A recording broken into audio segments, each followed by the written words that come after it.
और उसके बाद पत्थर मारे सर पे, चट्टाने पत्थर मोटे मोटे मार मार के उसका सर फाड़ दिया और फिर बॉडी को पेड़ से लटका दिया। अब पकड़ा गया। ट्रायल के समय में चार्ल्स ने कहा कि इन गुनाहों की सारी वजह मेरा पिता है, मेरा बाप है, एब्यूजिव फैमिली।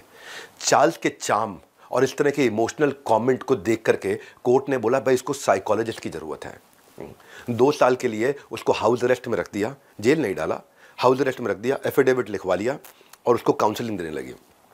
और आगे चलो देखो, जो काउंसलर इसको काउंसलिंग करती थी उसको भी इससे प्यार हो गया। बचपन इसने गुजारना था खेल में, लेकिन सारी ज़िंदगी गुजारी इसने जेल में। क्यों? चार्ल्स के गुस्से की कीमत जो थी ना, उसके गुस्से की कीमत बहुत ज़्यादा थी, किसी की जान की कोई कीमत नहीं है उसके आगे। सैडिस्ट मेंटालिटी, ये था मेरा दूसरा अध्याय, कि दूसरे के दुख से खुद को आनंद मिलना, वो होता है सैडिस्ट।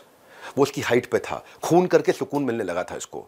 इसीलिए तीसरा अध्याय, बिकनी किलर क्यों बोलते हैं इसको, 3rd चैप्टर। अब ये चार्ल्स बड़ा हो गया था, अब ये बिकनी किलर इसका नाम कैसे पड़ा। जो कहानी मैं सुनाने जा रहा हूँ ना, उसने शोभराज को आज एक आम क्रिमिनल से खास क्रिमिनल इसके बाद बनाया है। ऐसे इंसिडेंट्स पहले कभी नहीं हुए थे। क्राइम की दुनिया में से नए चैप्टर लिखे हैं। किलर से बिकनी किलर बना था ये, बिकनी किलर, क्योंकि ज़्यादातर फीमेल विक्टिम्स स्विमिंग सूट में मिला करती थी। वो अपने अंतर वस्त्रों के अंदर मिला करती थी। 70 के दशक की बात कर रहा हूँ। उस समय ये ऐसे मर्डर स्प्री पर चल रहा था कि इसने रजिस्टर्ड मर्डर ही कम से कम 25-30 किए हैं, जो कि अनरजिस्टर्ड ने, जिसकी जानकारी नहीं है, जो अनऑफिशियल डेटा बहुत ज़्यादा होगा। वो 25-30 तो वो थे जो यहाँ ही पकड़े गए हैं। ये चार्ल्स को बिकनी किलर इसलिए कहते हैं, 1975 में शोभराज अपनी कैनेडियन गर्लफ्रेंड के साथ अपने दोस्तों के साथ बैंकॉक पहुंचा, थाईलैंड में, और वहां इसका मोडस ऑपरेंडी था टूरिस्ट लोगों को पकड़ना। कई भाषाएं जानता था ये, विदेशी भाषाएं जानता था, देखने में विदेशी, स्मार्ट, हैंडसम, टॉल और चार्मिंग, इतना बातचीत करने में। तो ये क्या करता था, अपने आप को प्रेशियस स्टोन ट्रेडर बोलता था, और फीमेल टूरिस्ट के साथ में उनके साथ नज़दीकी करता था।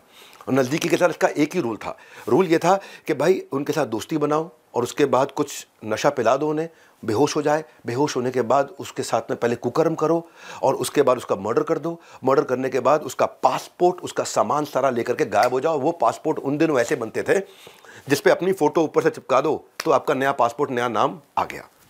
फ़ोटो वही है, अब जो पिछले वाले का नाम था वो आपका होगा, क्योंकि तब स्कैनिंग की ऑप्शंस नहीं हुआ करती थी, तब फ़ोटो चिपकती थी पासपोर्ट के ऊपर। सो रेप करके ना ये इंसानियत तो मार देता था, सामने वाले इंसान को भी मार देता था।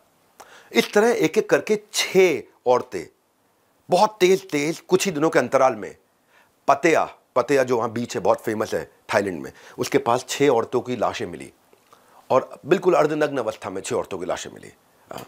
वो धीरे धीरे पुलिस की इन्वेस्टिगेशन में पता चला कि सारी महिलाएं एक ही होटल से आया करती थी, और उनके वैल्यूबल्स, उनके पासपोर्ट, उनका गहना सोना सब मिसिंग था।